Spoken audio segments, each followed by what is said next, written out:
Hello, everybody. Hope you're doing well.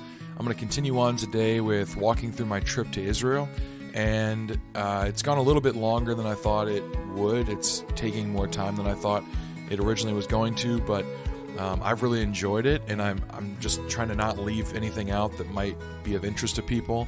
And so far, the response has been pretty good back. So I'm just going to keep on going and hope that it continues to be something that you enjoy listening to. I know a lot of people listening are the people that went to Israel with me, and they like listening back. So hello to all of you. But for those of you that were not with me, didn't take the trip or haven't been before, hopefully this is something that's still painting a picture in your head.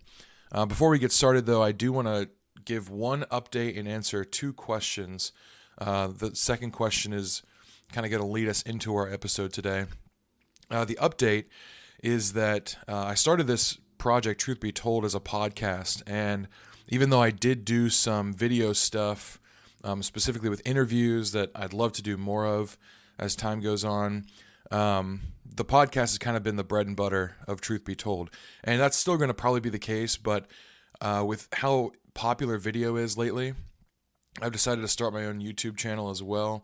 That won't just be podcast episodes, but it'll actually be me speaking to the camera and probably minimal editing because you don't really need too much editing, but I felt like it was another kind of avenue to get people to see or hear this content. So and it really didn't take that much more work than I'm doing already to put the podcast together. So I'll be doing both, and there'll obviously be some overlap as well. So it would really help me out if you went over to that page. It's Truth Be Told YouTube is the page name. Might be a little difficult to find because doesn't have a lot of subscribers right now, and Truth Be Told YouTube typically brings up Matthew West's song Truth Be Told, but I'll post the link below as well. So wherever you're listening to or watching this, the link should be posted in the information. So I'd really appreciate it if you'd follow that. If you've ever thought, man, Truth Be Told would be so great if I could just look at Micah's face, well,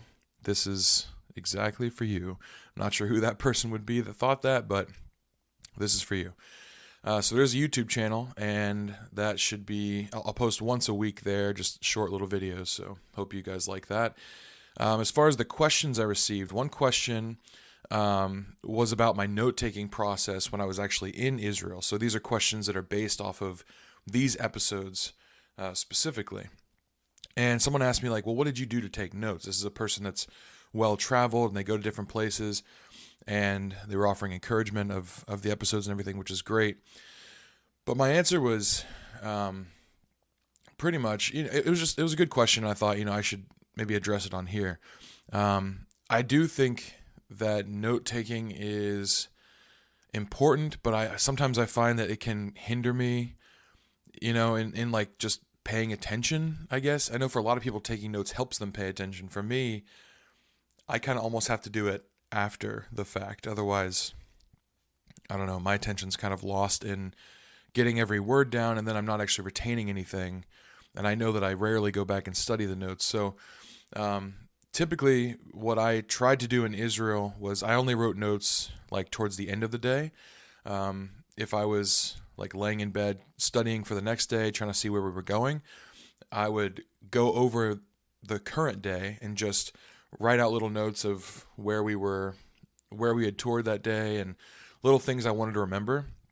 And it kind of came in three steps. The first step was, what are the things that I immediately took away without any like reflection or anything? Just what did I take from the day? The second was, what have I heard people talking about? So what did they take from the day? What were the things that they found interesting? And that's really helped with things like this that I'm doing now with this podcast. And then the third thing was, upon reflection of myself, all my interactions with other people, as well as my, your thoughts grow throughout a day. You consider things more deeply and more carefully. So what are my like later thoughts as I've considered the places I've been? And as I, tried to write those things down as much as possible, this is kind of what I did for notes. But I don't think there's any one right way. It's just a question that I got. And so I thought, on the off chance anybody else had it, that's my answer. The second question that I had, and the third thing I want to bring up today, someone asked me they said that I mentioned before that, well, Nazareth was such an insignificant place, and how do we know that, and how can I assert that, with any confidence?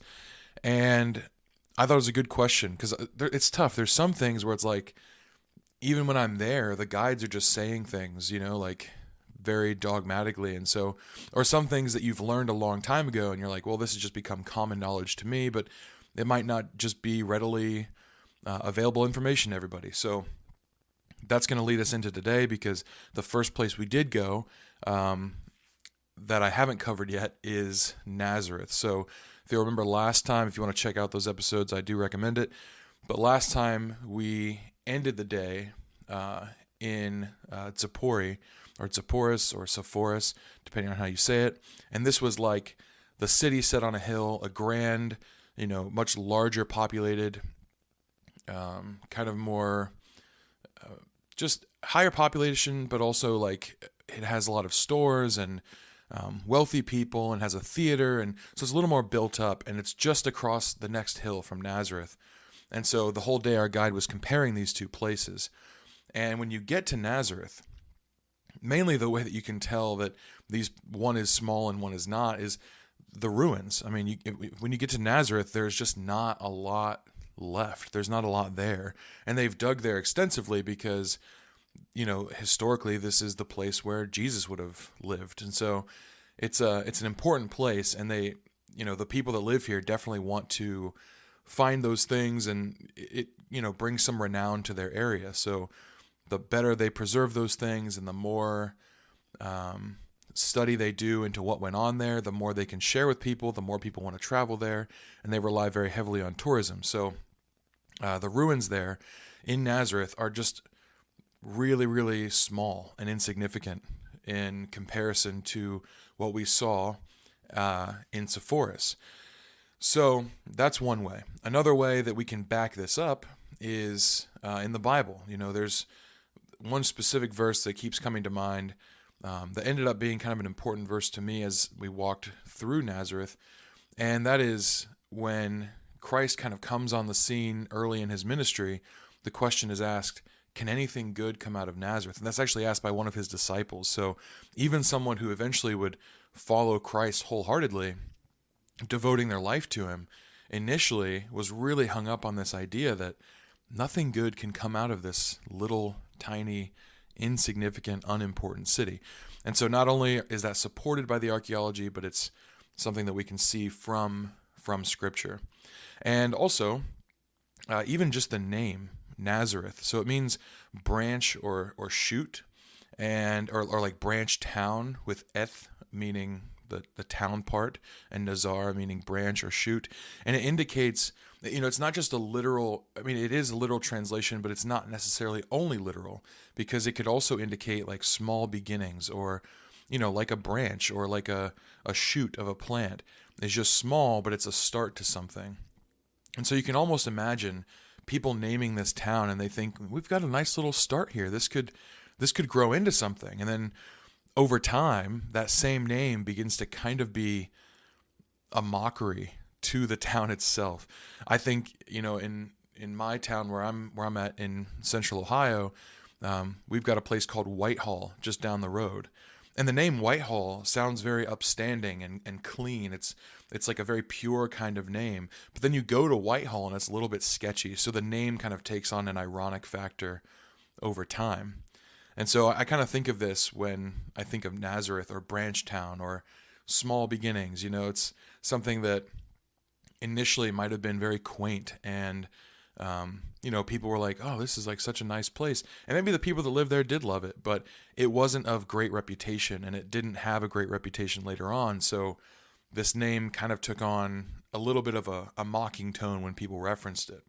So even in the name itself, we get a sense that Nazareth was not something, incredibly impressive or significant. It was pretty small and of not great reputation, supported by the archaeology, the name, as well as the Bible itself. And the thing that was interesting about this to me, our guide, as we entered into modern Nazareth, which is actually so much bigger than modern Sepphoris. He's like, okay, so I know that we're going into kind of a bustling city, but what I need you guys to remember is like, this is not what the first century picture is. We're going from the bustling city in Sepphoris to the, rundown, tiny rural village of Nazareth. And so he tried to paint this picture in our minds, but he said, consider this when you think of Jesus. He could have been anybody. I mean, you go to the worst town in your neighborhood and you see any kid on the street and you point to him and say, that could be Jesus. What would it take for you to follow that kid right there? And this is the thing that's happening with Jesus in the first century. He's not a terribly important person from a not terribly important place. And so I think it's a credit not only to his miracles and his person, his being God, that he was able to, build this following, but also a credit to the people that did believe in him, because I know for a fact it would be a hard thing for me to go into Whitehall, pick any kid off the street, and that kid tell me, hey, I'm God, and for me to believe it. Like, that would be a really hard thing. Even if I had all the history that the Jewish people had in looking for a Messiah, I just think, they knew where he was going to come from. And Jesus there's prophecies about him coming out of Egypt and Bethlehem and Nazareth. There's prophecies about all those places. So I understand it could get confusing. But yeah, Nazareth is one of these places that it seems he easily could have, the Messiah could easily come from this place, and yet still there would be a hard thing for people to look at this town and say, well, I don't know, this prophecy doesn't seem like it'd be fulfilled here now. Maybe the town grows or something. I don't know. And that's, to me, I think that's fascinating, because there's a prophecy about the Messiah in Nazareth, and yet this isn't a place that's built up even in Jesus' time. It's like they're waiting for Messiah, and yet they weren't really ready to receive him at the places that he said he would come. I don't know. I find that interesting, because you look at like the temple, and I mean, they built it up because they believed that the Messiah would come there, and so they were ready to receive him there. But there's other prophecies about places he would be, and it seems like they weren't waiting. And this almost played against them when seeing this man from Nazareth of no reputation, from a town of no reputation. And I think they let their own bias get in the way of, what they believed about him. So just something to think about. I took a picture of a little kid on the street in Nazareth, because to me it was just like, that's a good reminder. Like, I don't know this kid. He is, he's going to go about his life and grow up, and I might never hear from him again or see him again or anything like that. And yet that's how of no reputation Jesus was in the beginning. So just something to think about, puts him in perspective, I think. So that's, just something to consider. So what else? We had two things on our agenda in Nazareth, because like I said, it was a small place. It's a big town, but historically and archaeologically, there's not a lot to see. So we had two things on our agenda, and one of them was lunch, which seems like a small thing, but it's not in Israel. It was pretty nice, actually. We're walking along this crowded street. It's kind of a little bit dingier. It didn't feel unsafe necessarily, but didn't feel like somewhere I'd like to hang out, regularly necessarily either. And we're going along the street up these little hills, and there's people all over. And then we turn off into this tiny little hole in the wall, and it's like, this is where we're going to have food for like 50 people. And when you look at the place, you're like, I don't know how we're all going to fit in there. I mean, from the outside, it looks like you might be able to fit 20 people in there, including servers, but somehow it just goes deeper and deeper and deeper, and they fit all of us in there. And it was kind of, I liked the place a lot. It was kind of indicative of a lot of the meals we'd have throughout Israel. A lot of small plates sent around the table. It's not like you order your food and the other person orders their food. They just bring a bunch of food, and you kind of pass it around and take little bits of this, little bits of that. We had hummus and baba ganoush and shish kebab, like cuts of beef. And we had tabbouleh and rice wrapped in grape leaves and different sauces, and always pita. There's pita on every table, every time. And everyone, it was funny, everyone kept talking the whole trip about how much food we were eating. And wow, it's a good thing we're doing all this walking because we can burn off all this food. I genuinely never felt this. Like, when they're passing out these small plates, I never felt like, oh man, I'm starving and I'm not getting enough food. But it was like, you're getting a bite of this and a bite of that and a bite of this. And, it's just like, you're kind of tasting more than you are eating a meal, which I think is good. Like I said, I never felt starving, and I was filled up, but I never felt like, oh man, we're just eating so much. And all this walking is like the best thing because, otherwise we'd just be lazy and we'd just be eating continuously. It's like, no, we ate like maybe twice a day, and it was good food for you. It wasn't like you're eating three pizzas. You're eating, very fresh food and Mediterranean style. I don't know. I mean, I never felt like, boy, we better walk all this off, even though, the walking was fine. It was good. I never shared that with people, but I heard it constantly every time we'd leave lunch. Oh man, I'm so full. We've eaten so much. Good thing we're going to walk 3 miles now because, otherwise we just blow up into balloons. Yeah, I never felt that. I ended up, like, after the trip, I weighed myself before and after, and I lost like 15 pounds. So it was definitely not a 1-for-1 ratio of eating and walking. But that's okay. Everyone has their own opinion. But I think across the board, we all enjoyed the food there. So that was nice. And then the second thing on our list after lunch was the Church of the Annunciation. And this is really the most important part of seeing Nazareth. Annunciation being where it was announced to Mary that she was with child. And that's why all over this church, I think it's interesting, they have little signs or like inscriptions that read like, "Here the Word became flesh." And I think that's cool because he wasn't born there, but he was conceived there. He was immaculately conceived at Nazareth. She was told at Nazareth that she would bear a son, which to me is just interesting because it shows the long-standing tradition of Catholic people that they should still have, that life begins at conception. I think if you're going to say that he was immaculately conceived and the Word became flesh at Nazareth, then you have to say that life begins at conception, right? I mean, that seems consistent.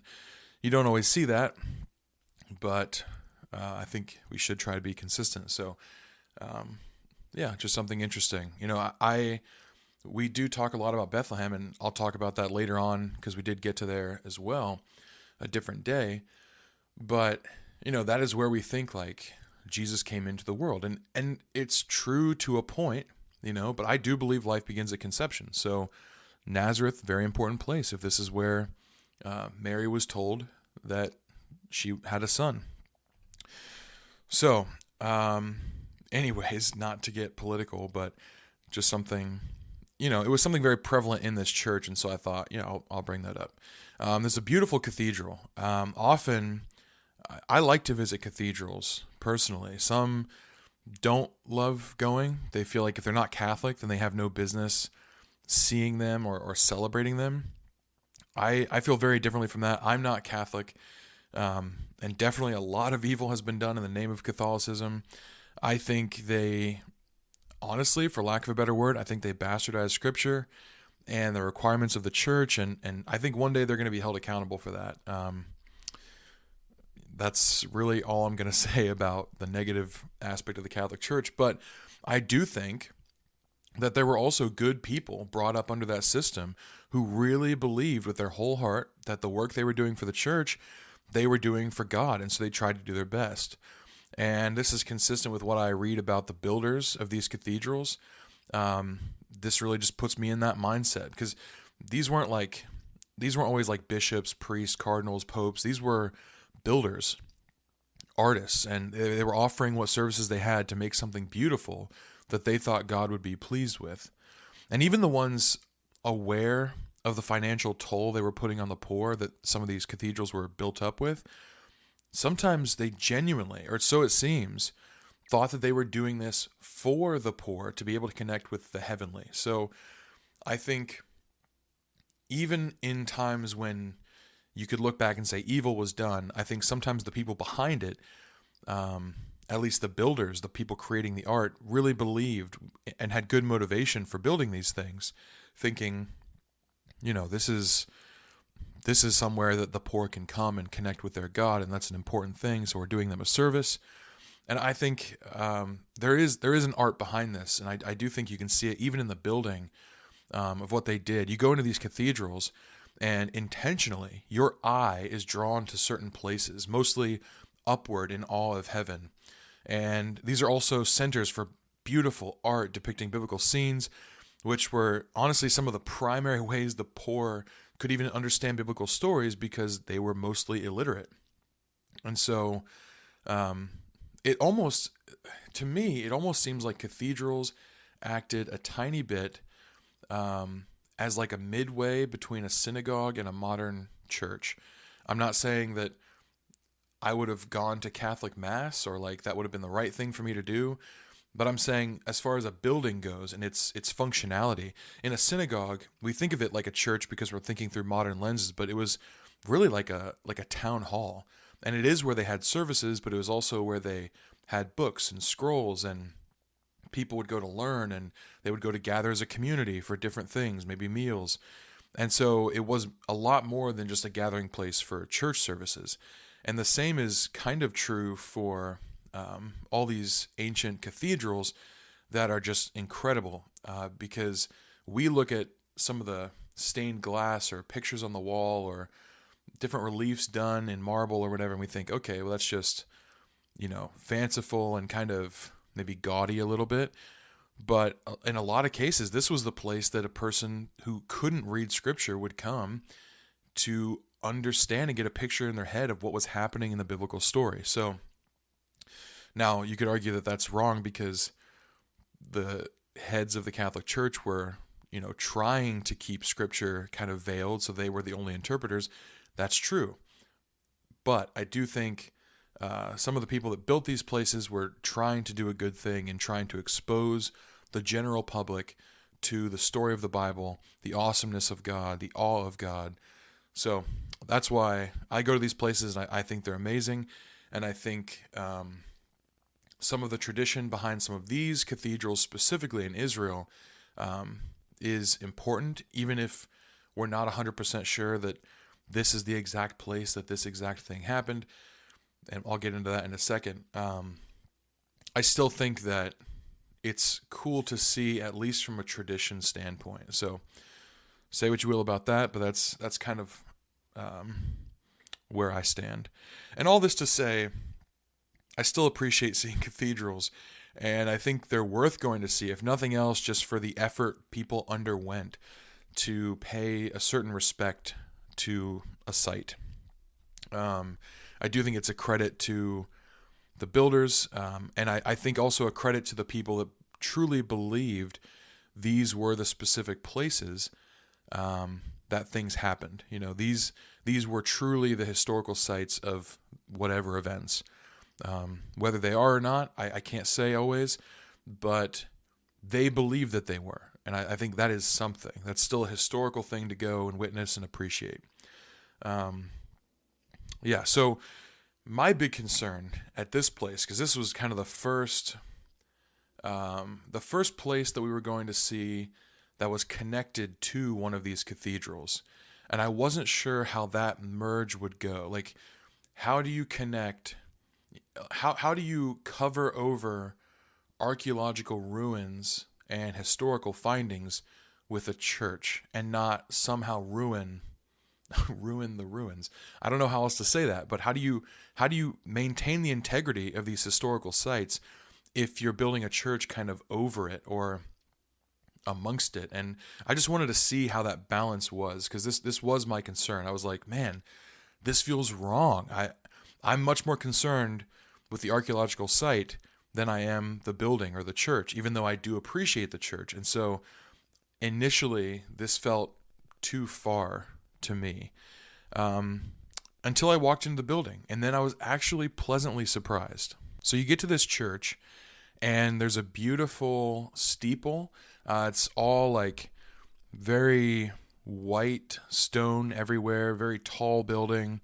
It's got a statue of Mary, well, statues of Mary pretty much everywhere, and depictions of, an angel coming down and speaking with her on different levels of the church. And this huge steeple, kind of like a dark green color almost, and it was hot. Man, I'm gonna say that in like every episode. It is always and perpetually hot.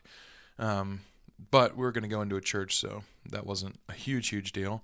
But the steeple's in like an octagon shape. Like it comes up to a point, but the base of it is an octagon. And you go inside, you can see up through that steeple, which is really cool. And it's like a really cool blend of rustic and modern. And so I think that helped me to be able to digest like, some of the antiquity mixed with some of the new. But you walk in and it's just like a big open hall. And then off to the left, up front obviously is like the altar area and everything where they would do services. And there's an upper floor as well, kind of more at the beginning of the steeple.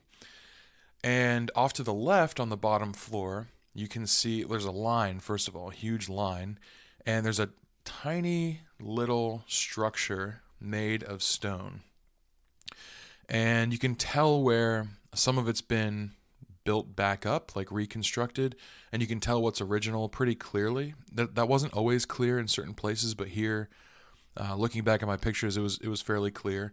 And around it, obviously, have all these like Catholic instruments, or just things that kind of set it apart as being very ritualistic. It's got candles everywhere, and it's got like a wrought iron gate around the whole thing. And it's kind of like, imagine if there was a shed outside and then someone decided they were going to build a house around the shed. You kind of have that sense of like you would walk into the house and be like, this belongs outside, and yet here it is. And so in one way, it's kind of like out of place, and yet in another way, because they've made it the focal point of this church, it kind of fits, and the things they've put around it don't necessarily compromise the structure. They do kind of make it more cathedral-esque, and so it fits and it doesn't fit. It's kind of this weird thing. And it's got this hovering like roof. Oh man, I don't even know how to explain it. It's like a square roof that's hovering over top of the building, and it's kind of red wood, and it's got like angels on it, and I think it's probably Joseph and Mary with an angel in the middle talking to them both. And this is supposed to be the site where an angel came down and spoke to Mary. So, is it? That's like the $1 million question. That's what I wanted to keep asking the entire time I was there. And you enter these sites that are obviously, to certain people, like they believe them to be holy sites. And you can see very genuine expressions of faith here. I think to some people it made them a little bit uncomfortable because they're a lot more expressive than we are in the Western world, particularly in my church, I would say. But it didn't necessarily make me uncomfortable. I do think there were people being very, very genuine. It's just a different style than I'm used to. And I would say the part that makes me uncomfortable is you can see some people where it almost seems as if they're worshiping a certain site or a certain relic, or like the stones themselves. And that's a little bit odd. But here I didn't necessarily get that sense as much as in other places. But I did want to know, you walk into these places, there's these people that are like spiritual pilgrims or whatever here on some journey, some soul-finding journey to see these places that are important to their faith. And here I am like wanting to ask these questions like, is this even real? Like just a tinge of skepticism to kind of like, I don't even know how to explain it. It's not that I wanted to be skeptical. More than anything, I wanted to go to these places and be absolutely, utterly convinced that this was genuine and real and the exact thing. And, I wanted to be excited about it, not just seeing fakes. That's really what I didn't want. But I felt like I had to be skeptical in order to not just accept the evidence based on what bias I had, which is that I wanted it to be true. So I went in each discussion with the guide just trying to be like, all right, well, I'm going to be a little skeptical here, and then I'll see what you say, and then we can kind of, if you push back on me, then maybe I'll believe it a little bit more. So that was kind of my mentality, which turns out I didn't really need to be, because our guide was fairly skeptical enough for everybody on some sites, and others he was very adamant, like, this is legitimate. But, I've heard stories of people going to Israel, and they said their tour guide would rank things from like an A, B, and C rating of authenticity. An A would be like, we have no doubt this is 100% unequivocally real, genuine, this is something you can hang your hat on. C being like, it could be, and we don't really know, but I can't say for sure one way or the other. And I guess you'd have some where it's like, absolutely not, this is not it. But that's a pretty hard claim to make as well. You've got to have good evidence to say something is not the right place too. But in Nazareth, where we are, it's an interesting, I would say it's more like a C rating, but it's a C rating with something that, still was palatable to me. It didn't feel like I was seeing something fake. And the way the guide explained it to me was this, because we walked through this church. We were pretty quiet in the church. All this conversation about, is it real? Is this authentic? Happened afterwards. But I asked him, I said, Don, I got to ask, like, what am I seeing? Like, is this real? I'm taking pictures of these things, but it's like, is this just like a Catholic tradition or kind of a hoax the church put up? Like, what are we supposed to think about this? And he reminded me, he said, listen, Nazareth is small. It's not a very big place. It's not a very nice place. It's not well built in a lot of cases. I mean, it's not poorly built. Like it's not like everything just fell over and we have nothing left. We do have something left, and that's great, but there's not a lot. And so there might have been a few hundred people in the whole of Nazareth, and this is the only house left standing. And really, it's not even the house. It's actually it's like a doorway leading, like when you look, I'll cover that in a second, actually. Never mind. But he said, this is the only house left standing, the only structure we have that would have been a place that people could live at. And so, is this Jesus's home? I have no idea. He said, there's nothing here that says Mary, Joseph, and Jesus lived here. Some people would say, well, because it's the only house standing, it must be the home of Jesus because it's a miracle. And he said, as an archaeologist, I can't say that.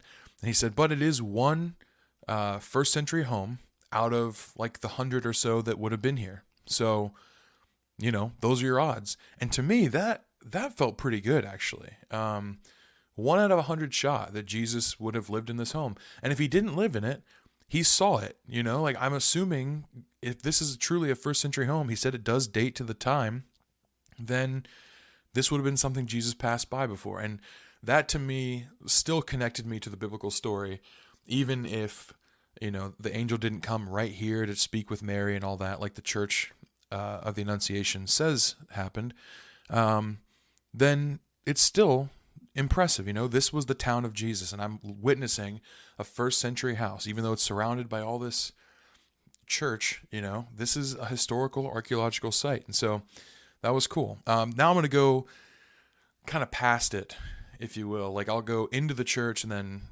down. You kind of had to go past it with it on your left and then circle back around to get in line. Go down some stairs to the front of this like square stone building and then back up some stairs out. And then we went upstairs to the steeple part. So I'm going to do that real quick. So we walked around, got in line, and there were these stairs going down that were, it was almost like a theater just made, just of stairs. And so there was a nice orderly line though, but there's people taking pictures and, just so many pictures being taken. But you walk past, as you get down to it, there's an iron grate, and you could take pictures through it, or I could reach over it and take pictures, and I did. And basically what you have is not just the home itself. This would have been like the basement level. So this would have been they had like, it's like if it got too hot, they'd put animals in here, or if it got too cold, they'd put animals in here. At the basement level, it would kind of protect from all kinds of weather. This is also akin to the place that Jesus would have been born. Obviously, he was born in Bethlehem, so this isn't it. But there were these rooms. It's not like he was in the barn. This house that they had was kind of almost two-storied, but one story was underneath the ground, and it's this basement level, and they put the animals in there, almost like a cave, but a cave, built by human hands. And so this is what we were seeing, and you can look down into this basement level, and then far off in the back, maybe like 30 feet or so, there are these stairs leading up, and those stairs would have led up to the main level of a home. So we're kind of under the ground at this point, which is why you had to go downstairs to get to it. And so inside this basement level of the home, there was, like I said, very, very obvious where they've built up and where was original, because they've got just like such clear, pristine bricks in some places, and then some like rougher ones. It's like, okay, well, this is obvious. But they've got a table there with candles on it and flowers and a kneeler pillow. I'm not sure if people can go in there at some point, or if maybe just a priest can to pray. I'm not sure, but there is a kneeler pillow right before the table. And there's also a hanging like incense candle thing. So that's all that was in there. It wasn't terribly impressive. It wasn't unimpressive. I guess it's just like archaeologically, it was not that impressive. But to think that I'm looking at a first century home that Jesus might have walked past or even been in at some point, that was really cool. 1 in 100 shot that this could have been where he lived. And even if he didn't live here, how many homes, if I'm growing up in a neighborhood, I've been in some homes, my friends' homes. So perhaps he's been in there before. I think that's pretty cool.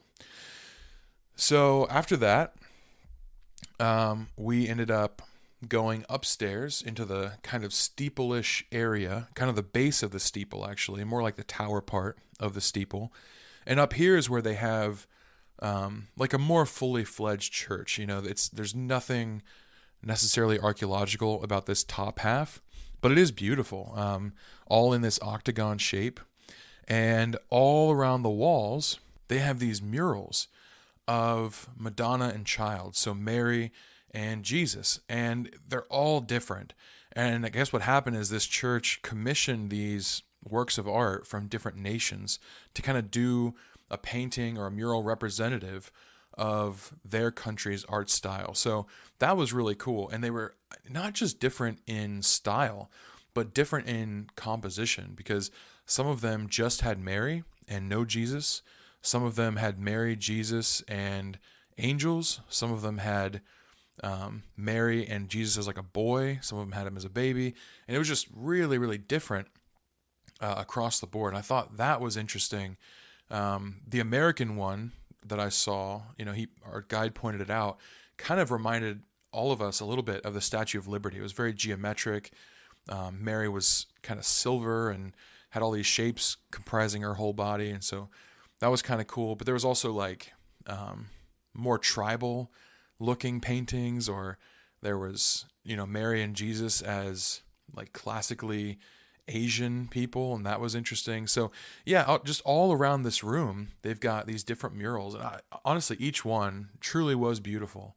In my church, we don't do we don't do any depictions of Jesus, and we certainly don't venerate or worship Mary.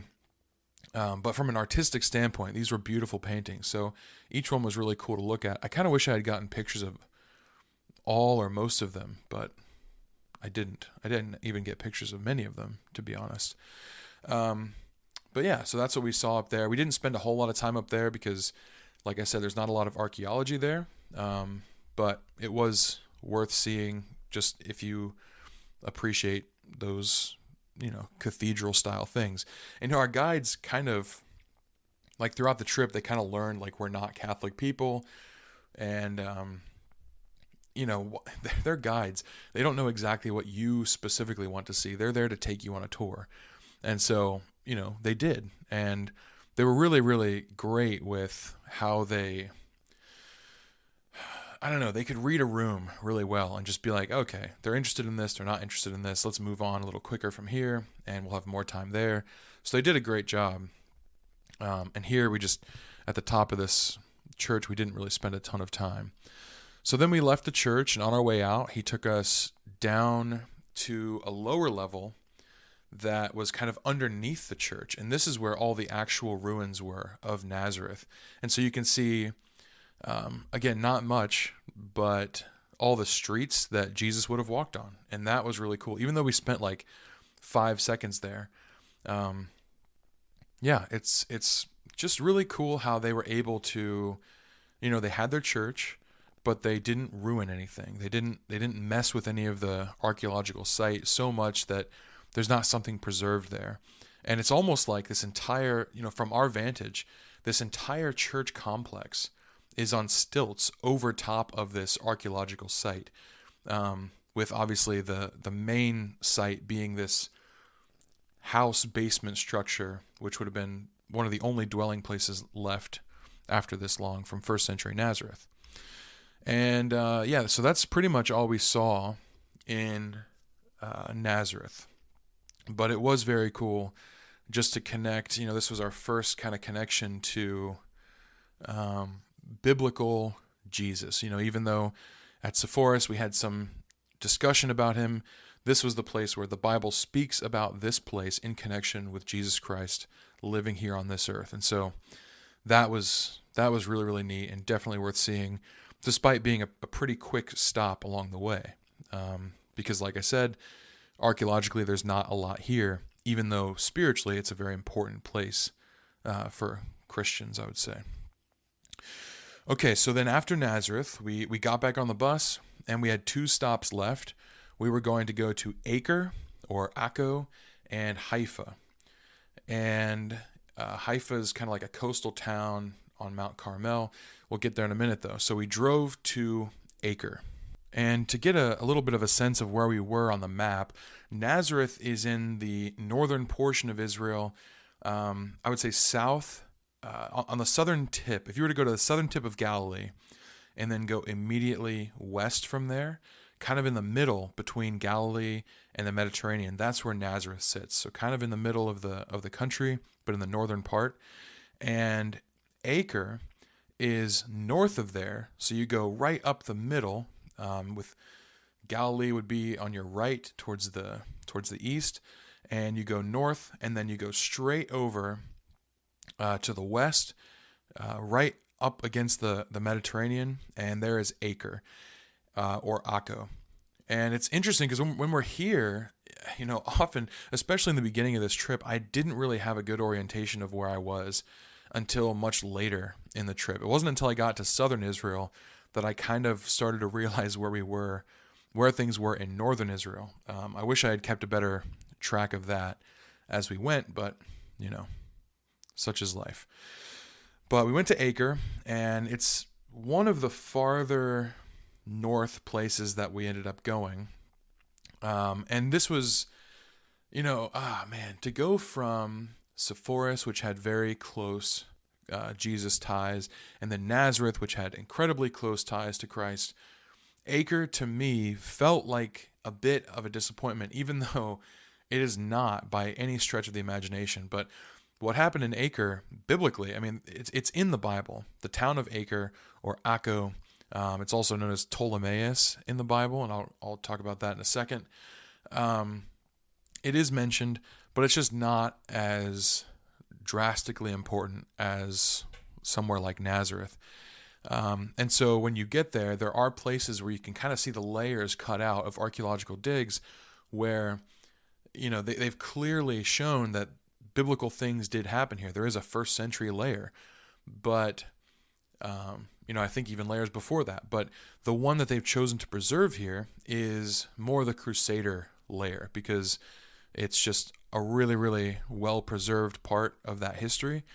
And so, again, not that does not interest me any other time of the year, like more than so many other parts of history. I love the Crusader period. The Knights Templar is really interesting. It is such a cool thing, but I'm in a biblical mindset, and shifting into that crusader mindset I found it kind of difficult, but other people I know really, really got a lot out of it. So the one thing we were really seeing in Acre or Akko is the Hospitaller Fortress. And I'm not going to lie, even though initially I'm thinking, well, this isn't really biblical, I'll get what I can out of it, but not, what I get is what I get.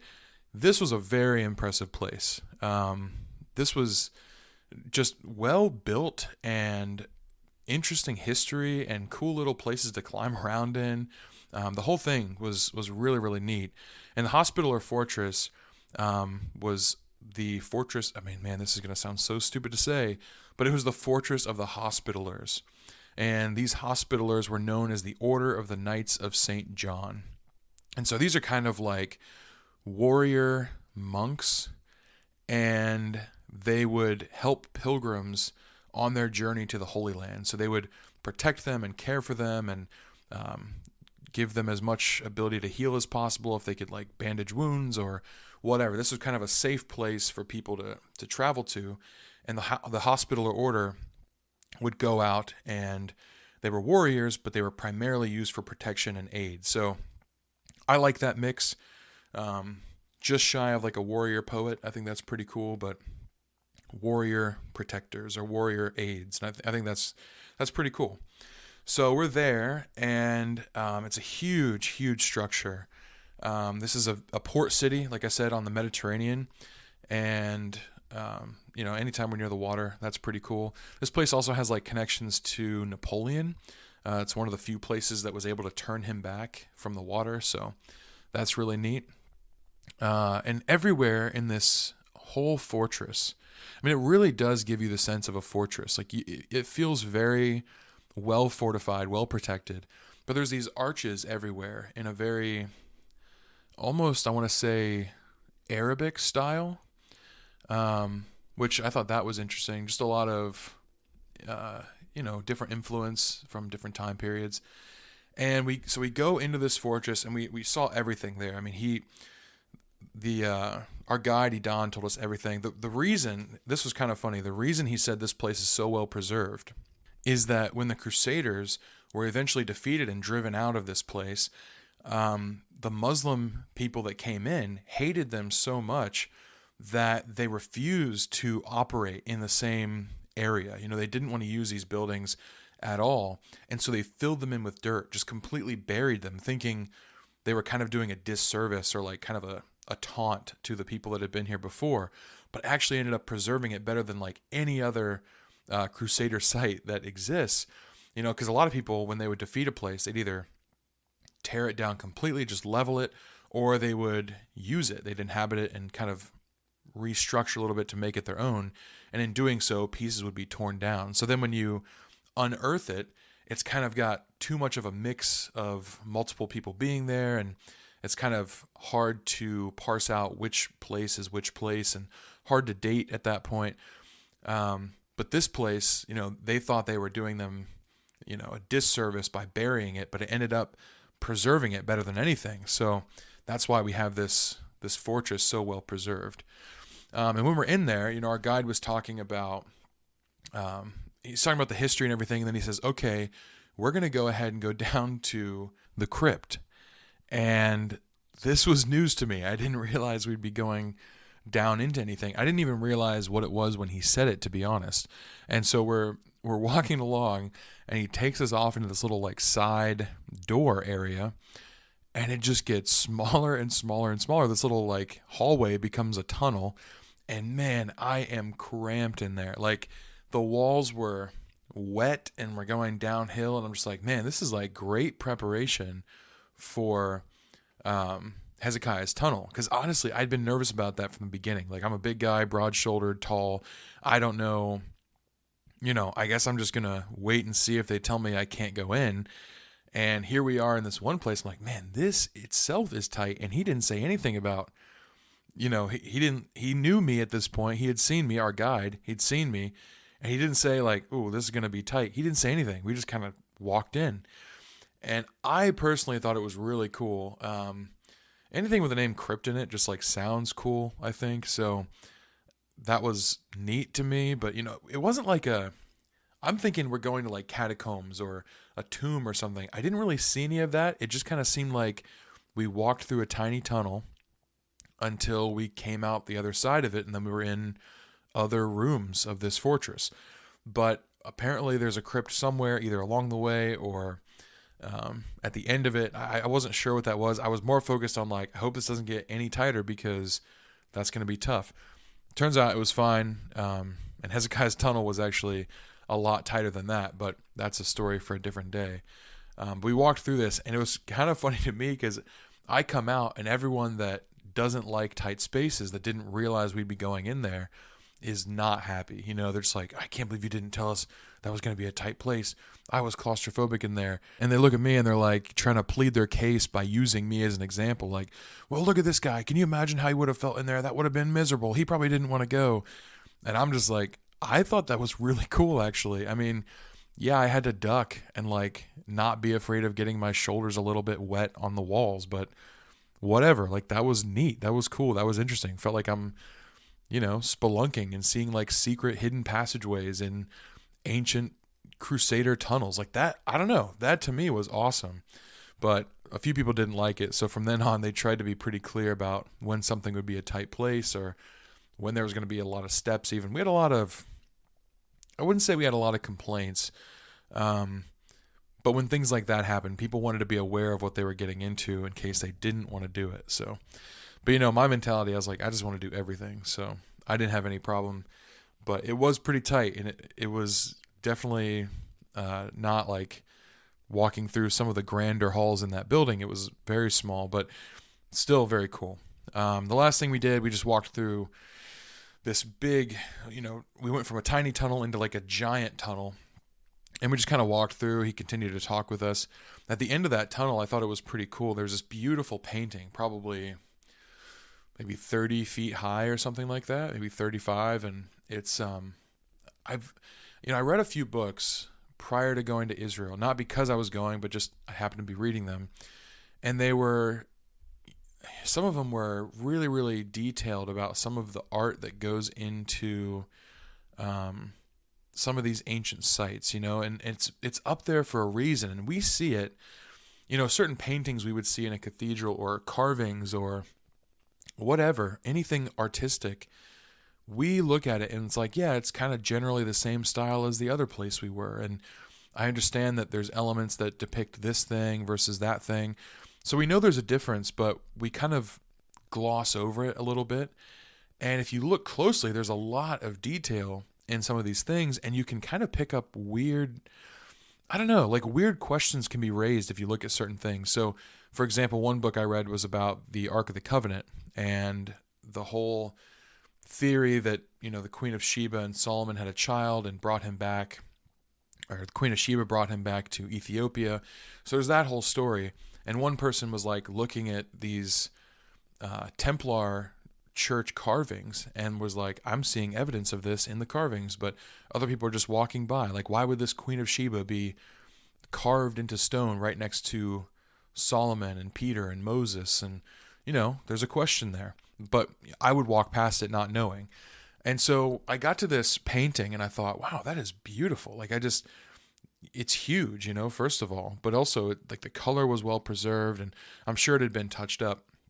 But I tried my hand at this, I don't know a lot about ancient paintings, but I tried my best to look close and see, like, what am I witnessing here? Like, what is the story being told?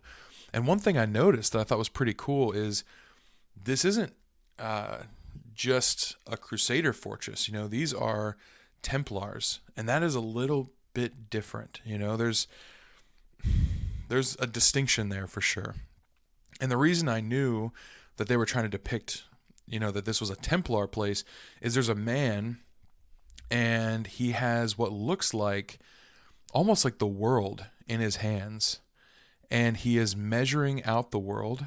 I'm assuming this is, God, but he's measuring out the world with one of those compasses, where you would put one point down in the middle and then draw a circle out. So it's like God measuring the circumference of the earth and then drawing it out. And he's kind of forming all things. And that compass is like a very, very prominent Templar image. So I think that, I don't know, to me that was pretty neat. And there's a lot of kind of lore that goes with that. Yeah, so and the difference really is kind of just what I said before. Templars are crusaders, but they are members of an order dedicated to like the protection of pilgrims coming to the Holy Land. So they're not just pilgrims themselves, they are meant for protection of pilgrims. But there's a whole backstory of them that goes back to buildings by King Solomon, and that's a really cool history. So that part of it I thought was very, very cool. And that was kind of the last thing we saw there. We gathered in the main hall at the end of the tour, and he told us that this hall would have been, he asked if we were familiar with the story of Robin Hood, and how, the reason this story happens is because there's like a tyrant king in place while King Richard the Lionhearted goes and fights the Crusades. And he says this is where that King Richard the Lionhearted would have been. Like he went to this place in Akko. So that was also really cool. I've grown up reading, watching, listening to the story of Robin Hood. So that was a cool, like, almost like a myth brought to life with true history. And I knew it was historical to a point, like the setting at least. But to see the place that King Richard would have been, that was pretty cool. And so that's the last thing we did in Acre. The last thing I'll say about that, as we're kind of driving out of this city, is about the name of the place. So Acre, Akko, Ptolemais, where does this all come from? How do we track this name? And what do we call it today? So originally, this place was called Aki in Greek, meaning cure. And the myth surrounding that is Heracles found these herbs here to heal wounds. It was kind of a miraculous place, which is also interesting as to why the hospital or fortress was here. This is a place of medicine, and they chose to put it on this mytho-Greek site. So I think that's kind of interesting, maybe a little bit of syncretism going on there, maybe just tradition, maybe just a coincidence, I don't know. But it went from Aki to Josephus later calling it Acre, A-K-R-E.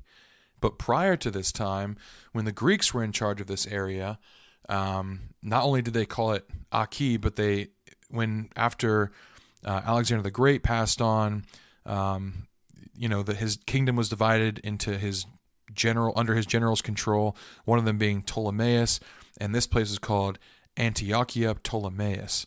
So after Ptolemy, this place was kind of renamed Ptolemais, and that's why we see it as Ptolemais in the book of Acts, when just in passing it says that Paul came here and was there for one day and visited the Christian brethren in this area.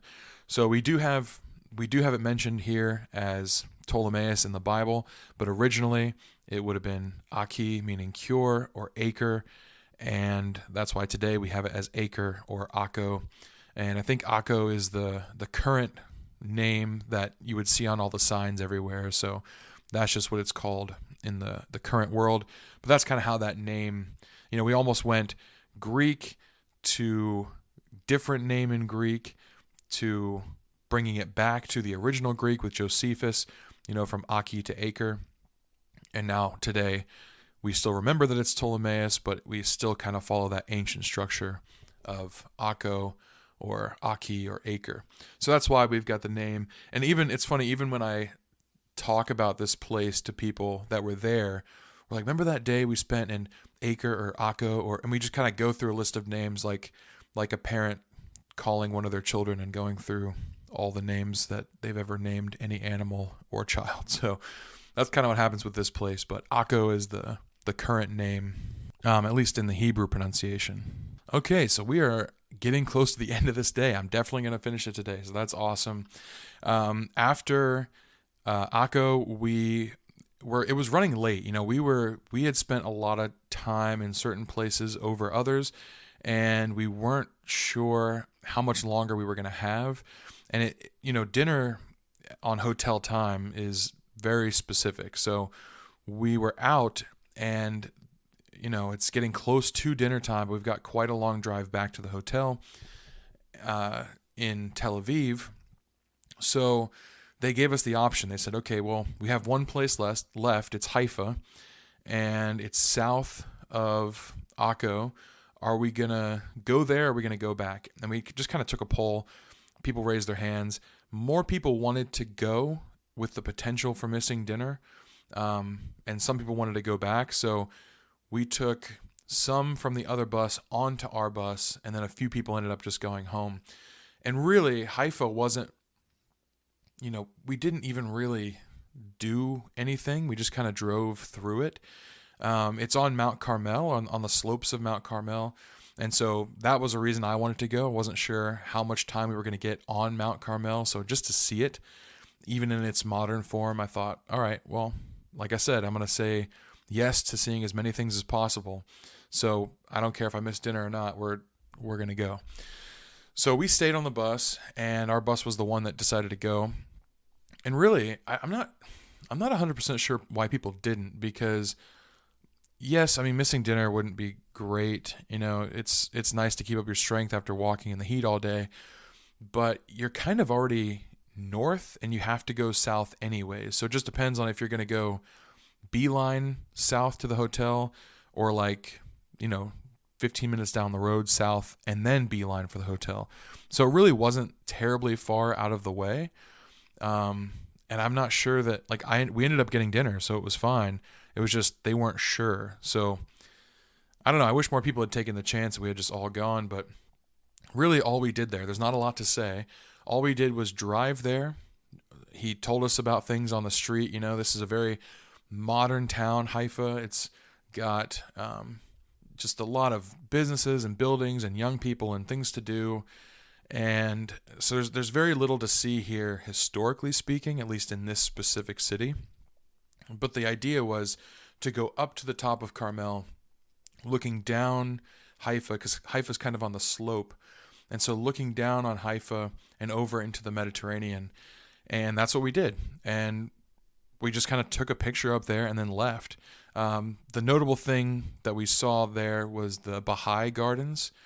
And if you haven't heard of Baha'i before, it's a faith that's kind of about universalism, like all faiths are valid and part of one greater faith, and we're all kind of one in unity and spirit as the humankind, and all of our faiths lead to some sort of salvation.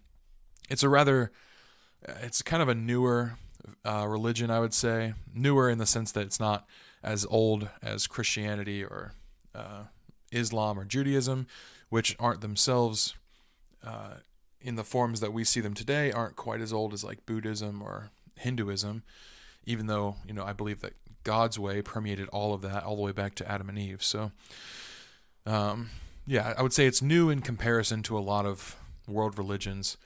There was a story he told us about the leader of the Baha'i faith that, he kind of came to the table with a bunch of world religion leaders, and he said, I hear you guys are looking for a Messiah, and I want to put myself up for consideration. And they kind of laughed, and he did it in good faith. He wasn't really trying to, I don't know, I guess the way the guide painted it, he wasn't trying to be making an assumption or being rude. He was just I'm the leader of this religion that says all religions are valid. I am the person you're looking for.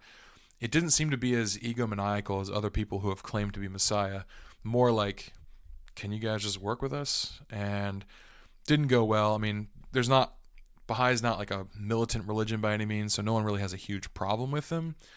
But all the major world religions accepting that this is a coming of Christ with this leader of the Baha'i faith, that obviously wasn't going to happen and go over so smoothly. So, but the gardens they have there are beautiful. I mean, it's stair-stepped terraces with lots of greenery, and then this beautiful gold and white building up at the top, and it just is so high up there. And we passed it from the bottom, and looking up, man, it's the precision of that place, the beauty of that place, in the midst of all these high rises and buildings and flashy lights. This was kind of a very serene, almost, it almost kind of felt like an Indian inspired building. Not quite Taj Mahal-esque, but something like that, very, very Asian in influence, but just very peaceful, very beautiful, very open compared to the tightly packed buildings around it. And so we passed that from the bottom, drove all the way up the hill. And if you've ever been to like San Francisco, they have that zigzag, like the most crooked road in America or in the world or whatever. And I've driven up that with my family before, and it's really crooked. This felt worse. I don't think it was worse, but when you're on a giant tour bus and the streets are like, it almost seemed like 20 feet wide, and there's other cars going like crazy, and you're trying to climb this hill. Our driver, shout out to him. He was really, really an awesome guy. His name was Atef, really, really nice guy. I got to be friends with him throughout the trip as well. But he did an excellent job maneuvering our way up the top of Mount Carmel. Then we got out and took some pictures. There's a beautiful view of the Mediterranean down into the Baha'i Gardens. So now we are standing above the gardens, above the building they have there that I said wasn't quite Taj Mahal-esque, but something like that. And just looking down on this beautiful gardens into the Mediterranean. And from there we just drove back to the hotel. We did make it in time for dinner, which was nice because it was a long day. Even though this day was longer than the days we had before this, I didn't feel quite as worn out. I was getting used to the heat, getting used to the walking, getting used to when we were eating and when to fill up my water and take their advice seriously on bringing water everywhere. So I was starting to feel like much more confident in the trip itself and much more excited about the days to come. So that's all I have today. We've gone quite a long time, but I know a lot of people have been waiting on this episode. So here you go. And I hope you've enjoyed it. Up to this point, we were a small group of touring people. We had a lot more people join us after this day. And so, actually, I think there might be one more day before everyone joined us. I'll have to look back at that. I'll talk about it next time. But that's all I have for this day. Finally, we completed one of the first touring day in Israel. So, hope this was enjoyable for you, and hope you're excited for the next episode. I'll talk to you guys later.